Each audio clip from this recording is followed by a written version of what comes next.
Selamat datang di sesi 6 dari Mencetak Murid di Dunia yang Terguncang.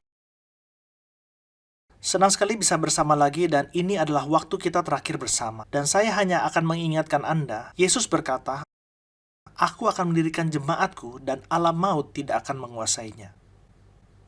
Dan bertentangan dengan apa yang mungkin dipikirkan orang banyak, dia bergerak, dia sedang membangun, dia memurnikan gerejanya sekarang. Dan dia sedang membuat keadaan dunia, bahkan yang tampaknya sangat negatif, sangat anti Tuhan, dia mengatur dunia kemana dia pergi untuk membuat gerejanya menang. Ini adalah pertanyaannya. Karena itu bukan pertanyaan, itu adalah kenyataan. Itu akan terjadi. Tapi inilah pertanyaannya, maukah Anda menjadi bagian darinya? Maukah Anda menjadi salah satu dari mereka yang di mana Roh Kudus berbisik ke telinga Anda?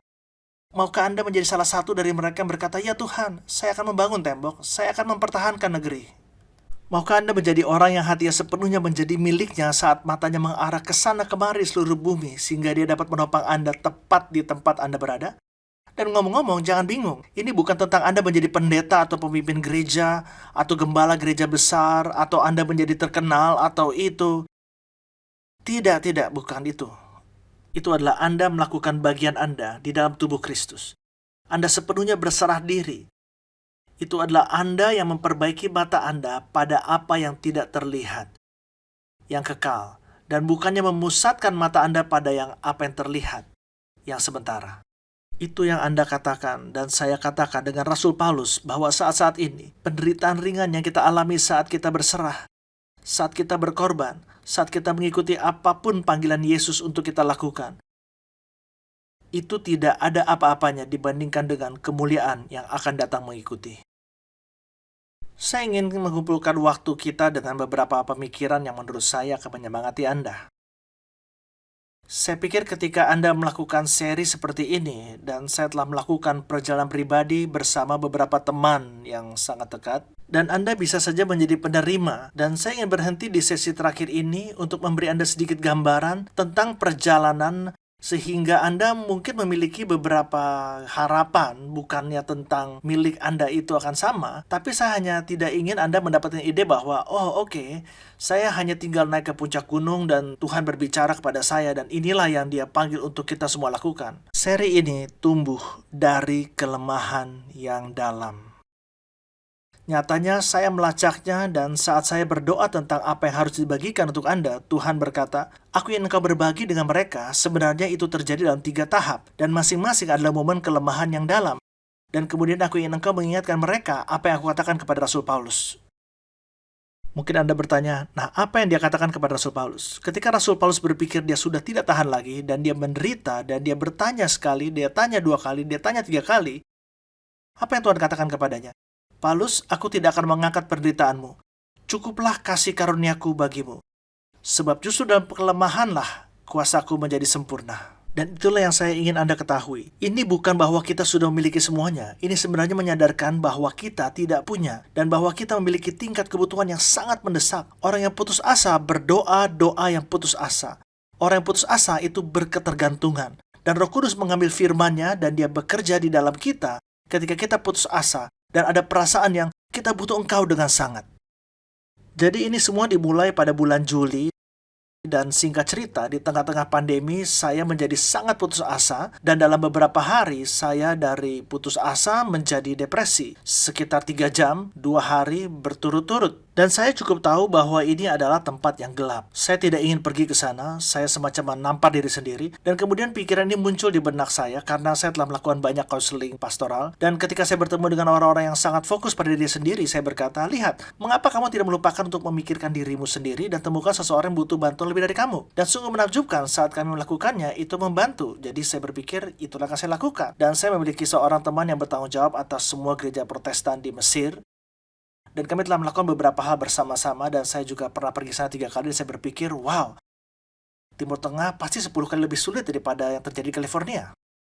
Jadi kami menelpon melalui Zoom, kami menelpon bersama dan dia mengungkapkan ini. Dia berkata, "Anda tahu pemerintah sangat membantu, saya dan keluarga baik-baik saja, tapi para pendeta hampir tidak selamat." Dia berkata, "Ini sangat sulit, pasar tutup, orang tidak bisa datang ke gereja, pandemi, itu hanya menghancurkan gereja." Dan saya kebetulan berkata, wow, saya telah memikirkan itu dalam pikiran saya. Dia tidak mengerti bagian itu. Seri tentang seni bertahan hidup. Dan singkat cerita, dia berkata, baiklah, kirimkan itu padaku. Dan saya beralih dari orang yang tertekan, putus asa, fokus pada diri sendiri, orang yang lemah, yang kemudian melihat seseorang yang membutuhkan. Dan saya rasa itu hari Kamis. Dan saya menelpon beberapa orang, dan kami mendapat kru film di kantor saya. Saya belajar sepanjang akhir pekan, dan saya telah berdoa dan berpikir, dan saya membuat 3 seri kecil. Dan kemudian Tuhan melakukan sesuatu. Kami melakukannya untuk semua gereja di Mesir, dan kemudian tim bagian internasional kami berkata, Anda tahu saya pikir ada kebutuhan untuk ini, dan dengan segera ada 300 kota di India, lalu Right Now Media dan YouVersion dan mitra lainnya, serta One Hope. Dan dengan segera itu ada di Afrika, dan serial Seni Bertahan Hidup itu mulai menyebar ke seluruh dunia.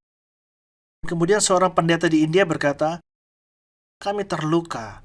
Apakah ada cara hanya sebulan saja sekali? Bisakah Anda hanya melakukan seminar pengajaran untuk kami para pemimpin gereja dan gembala? Jadi kami berkata, baiklah boleh. Dan saya mulai berpikir harus bagaimana ini? Dan kami mulai melihat ke Mazmur dan kami banyak berkata, oh Tuhan, kami membutuhkan-Mu. Jadi kami membuat serial selama waktu itu, dan saat kami sampai di akhir, mereka berkata, pernahkah Anda berpikir untuk melakukan sesuatu yang lain? Dan jujur saja, saya kelelahan. Dan saya membagikan sedikit tentang ini sebelumnya, sekitar pertengahan Desember dan akhir November. Dan selama waktu itu, saya bertanya pada diri sendiri, Tuhan, apa yang kau lakukan? Pandemi ini, kemana kita akan berjalan? Apa berikutnya? Dan saya hanya membaca buku demi buku, dan mendengarkan buku-buku, dan peneliti visioner, dan membaca di dalam firman, dan pada saat itu, saya mulai menggali pada tingkat yang sangat dalam. Dan saya masih ingat hari di mana Tuhan berkata, baiklah, ini dasar-dasarnya. Ini tidak ada yang unik. Aku ingin gerejaku kembali kepada Yesus.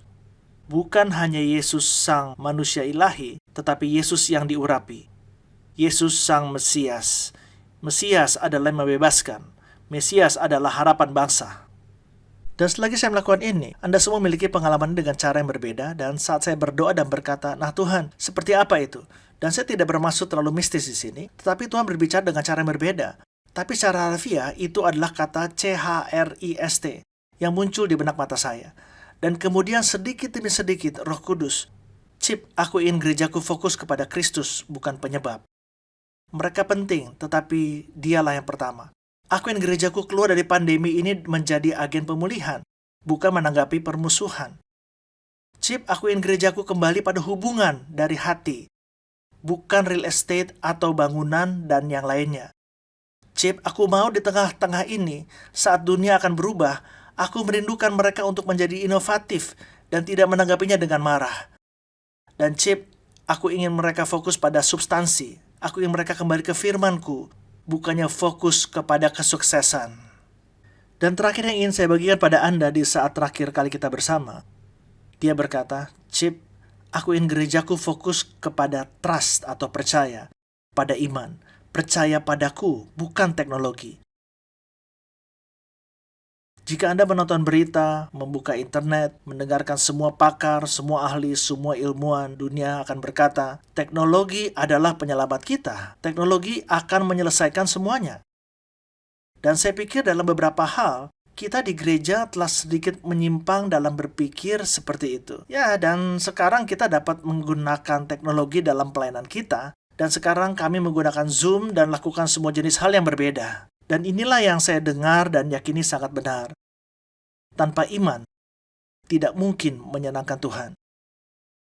Bagi mereka yang datang kepada Tuhan harus percaya bahwa Dia ada dan bahwa Dia adalah pemberi upah bagi mereka yang rajin mencari Aku.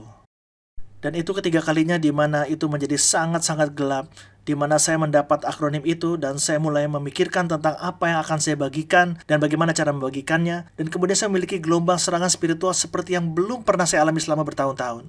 Istri saya 3 atau 4 malam berturut-turut, kami menyebutnya mimpi buruk dari setan. Tapi maksud saya hal-hal yang nyata di mana saya harus mengguncang dia dan berdoa dan melakukan peperangan rohani. Dan kemudian saya memiliki beberapa hari di mana banyak dari Anda memahami ini. Maksud saya menjadi sangat gelap pikiran saya. Pikiran yang sangat gelap. Saya tidak putus asa, saya benar-benar tertekan. Saya mencoba untuk keluar, tapi saya tidak bisa.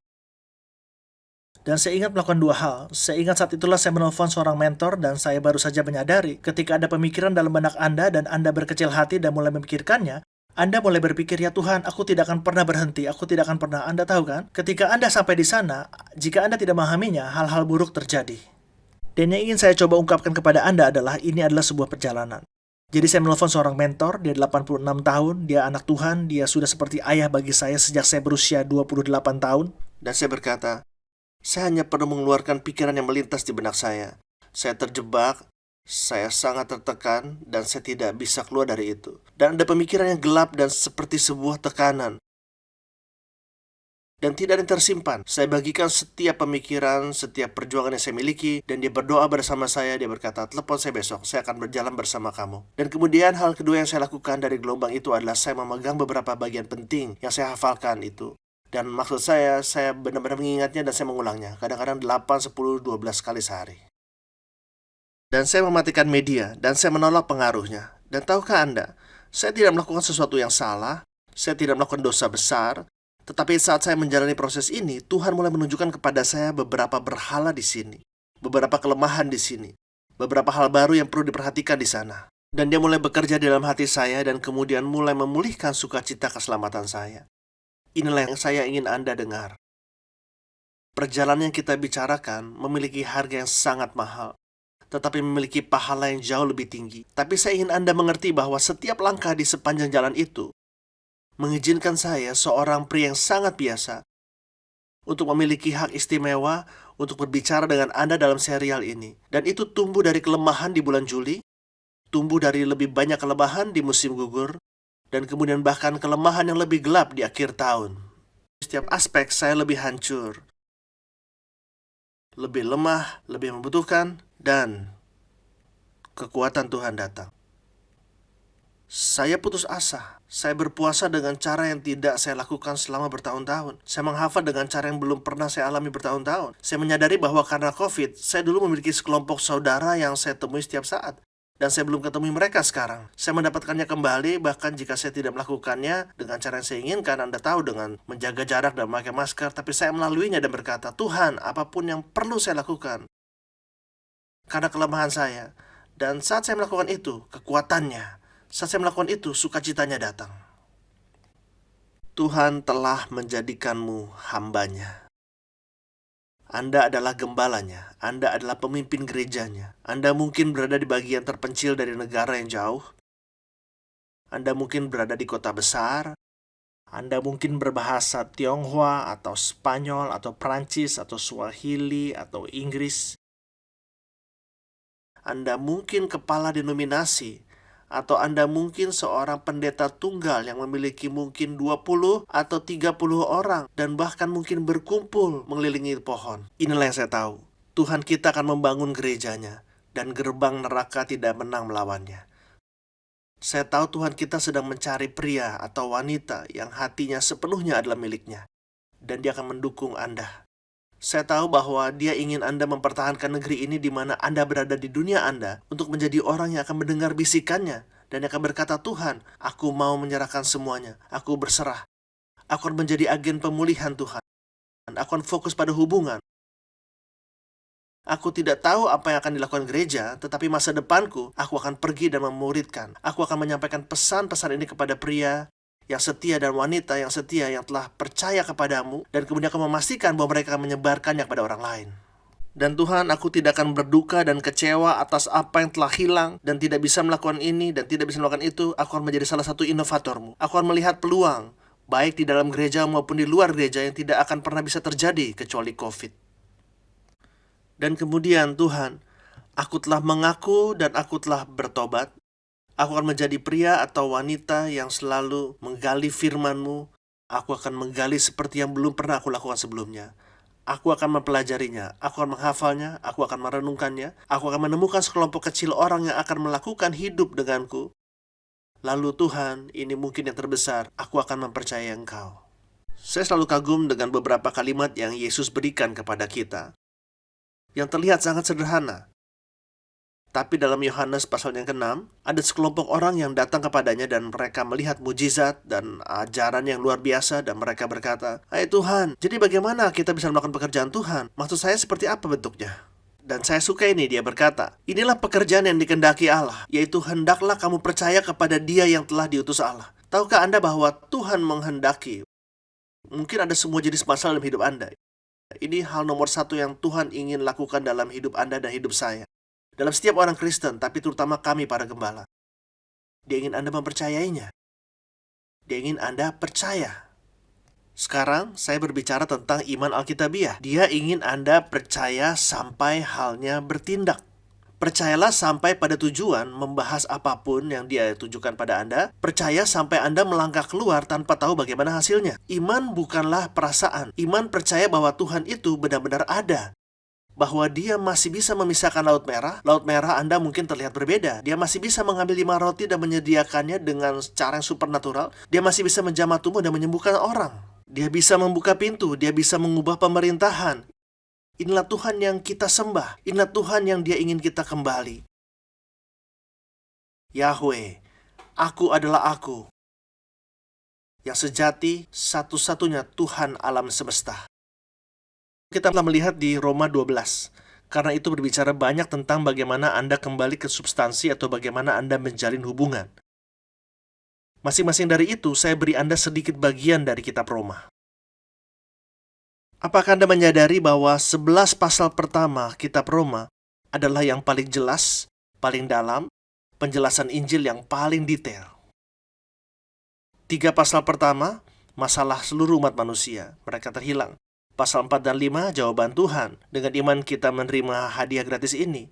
Pertanyaan tentang bagaimana kita menjalani hidup baru ini, pasal 6, 7, dan 8 adalah pengudusan. Lalu pertanyaan, jika Tuhan punya rencana untuk Israel dan sekarang adalah gereja, bagaimana itu semua berhubungan? Pasal 9, 10, dan 11. Lalu kita masuk ke pasal 12. Dan di pasal 12, oleh karena itu aku mendorong engkau. Dan apa yang dia dorong kepada kita, yang pertama dan terpenting untuk dilakukan adalah mempersembahkan tubuh kita. Itu adalah Kristen yang normal, bahwa Anda berserah sepenuhnya. Dan kemudian dia berkata, ada perjalanan berkelanjutan untuk terpisah dari nilai-nilai dunia. Kemudian di ayat 6-8 dia berkata, engkau harus memiliki penilaian yang akurat tentang karunia dan kekuatanmu dan menyelaraskannya dengan tubuhku. Dan kemudian dia berkata, aku ingin engkau melayani dan mencintai satu sama lain secara otentik. Dan kemudian lanjut dalam pasal 14 sampai akhir dari pasal ini, dia berkata, beginilah caramu menanggapi kejahatan di dunia. Engkau memberkati mereka yang menganiayamu dan engkau jangan pernah melakukan balas dendam sendiri. Dan itu adalah sebuah gambaran, tapi semua itu didasarkan pada bab 1, 2, 3, 4, 5, 6, 7, 8, 9, 10, 11. Itu adalah anugerah Tuhan yang mulia dan itu pribadi. Dan terkadang ada banyak perdebatan tentang masalah apa tanggung jawab kita dan Tuhan berdaulat dan apa yang menjadi bagiannya dan apa bagian kita.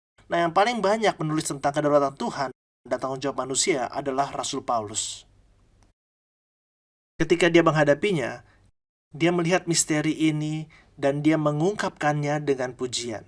Izinkan saya membaca kidung pujian terakhir. Ini adalah Tuhan yang kita layani dari Roma pasal 11, ayat ke-33 dan seterusnya. Paulus setelah melihat masalah umat manusia, tawaran anugerah, roh yang menghidupkan dan mengubah kita, rencananya untuk Israel, rencananya untuk gereja, dia menulis, oh alangkah dalamnya kekayaan, hikmat dan pengetahuan Allah, sungguh tak terselidiki keputusan-keputusannya, dan sungguh tak terselami jalan-jalannya. Dengan kata lain, siapa yang bisa memahami jalannya, caranya, misterinya? Dia berkata, sebab siapakah yang mengetahui pikiran Tuhan? Atau siapakah yang pernah menjadi penasehatnya? Jawabannya tidak ada. Atau siapakah yang pernah memberikan sesuatu kepadanya sehingga ia harus menggantikannya? Jawabannya tidak ada. Dan kemudian saya suka bagian ini. Sebab sebagian dari sesuatu, tidak. Segala sesuatu adalah dari Dia dan oleh Dia dan kepada Dia. Bagi Dialah kemuliaan sampai selama-lamanya. Amin.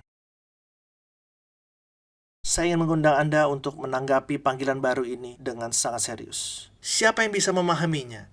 Jalannya, saya ingin menyemangati Anda untuk bertanya dan menjawab pertanyaan. Apa artinya bagi Anda menjadi salah satu dari orang-orang itu yang akan ditepuk Tuhan di pundak dan berkata, aku akan sangat mendukungmu, kamu adalah seorang pembangun tembok, kamu adalah seorang penjaga negeri. Akan terlihat seperti apa bagi Anda untuk berfokus pada penyebab Yesus. Dari Dia lebih dari penyebab dunia. Dan kepada Dia menjadi penyembuh, inovator, kemuliaan sampai selama-lamanya. Yang berorientasi pada hubungan atau pemimpin gereja. kepada fokus yang substansi, yaitu firman Allah, daripada hanya kesuksesan eksternal, dan menjadi seorang yang mau mempercayai Tuhan apapun yang terjadi. Itu panggilan kita. Dan dorongan saya untuk Anda adalah 2 Korintus 12 ayat yang ke-9 dan 10. Dalam kelemahan saudara, kekuatan Tuhan akan diungkapkan. Dan saya ingin mendorong saudara untuk bersandar seperti Rasul Paulus. Dan apa yang saya coba lakukan sebenarnya adalah pada hari di mana Tuhan menempatkan itu untuk saya, itu ada di dalam jurnal saya, akronim kecil itu. Sebenarnya yang ada di balik itu adalah sebab aku lebih suka berbangga atas kelemahanku. Bersandar, membanggakan adalah kata yang ditulis di situ secara harafiah dalam bahasa Yunani. Dalam kelemahan, di dalam kesiksaan, di dalam kesukaran, di dalam penganiayaan dan kesesakan oleh karena Kristus. Sebab jika aku lemah, maka aku kuat. Saya tahu ini adalah seri yang menantang, dan saya memberikan perjalanan saya ini kepada Anda karena perjalanan Anda tidak akan persis seperti saya. Tapi saya rasa Anda juga merasa lemah, berjuang, memiliki peperangan rohani, dan sangat membutuhkan mentor, dan sangat membutuhkan firman Tuhan, dan sangat membutuhkan orang lain di sekitar Anda untuk membantu Anda dalam perjalanan ini. Saya tidak tahu di mana Tuhan memimpin Anda, dan seperti apa semua ini akan terlihat. Tuhan kita yang berdaulat, baik, maha tahu, maha kuasa, mengasihimu, ada di pihakmu, dan ingin memakai engkau dengan cara yang melampaui apa yang pernah engkau pikirkan atau bayangkan, untuk kemuliaannya dan untuk kebaikanmu. Bapa, di dalam nama Yesus, kami datang dalam keadaan lemah, bergantung, tidak memadai, tidak mampu dari dalam diri kami sendiri untuk melakukan satu hal yang telah kami bicarakan di ke-6 sesi ini. Kami berterima kasih bahwa Engkau lebih besar daripada yang ada di dunia ini. Kami berterima kasih kepadamu karena kami menang di dalam Kristus. Tuhan, kami berterima kasih karena kami tidak pernah bekerja sia-sia ketika kami bekerja di dalam Tuhan. Tuhan, kami berterima kasih karena Engkau memanggil kami anak-anak laki-laki dan anak perempuanmu. Engkau bernyanyi untuk kami dengan sukacita dan bahwa Engkau ingin membantu kami. Beri kami keberanian, beri kami keyakinan, bantu kami mempercayai Engkau. Dan kemudian bantu kami untuk bertahan karena saat kami bergerak maju, itu akan melawan arus. Dan kami sangat membutuhkan Engkau. Terima kasih Engkau akan menjawab doa ini. Karena kami tahu itu adalah keinginanmu. Kami akan menjadi bagian dari gerejamu yang bergerak maju dengan kuat dalam musim yang menakjubkan dalam sejarah dunia ini. Dalam nama Yesus. Amin.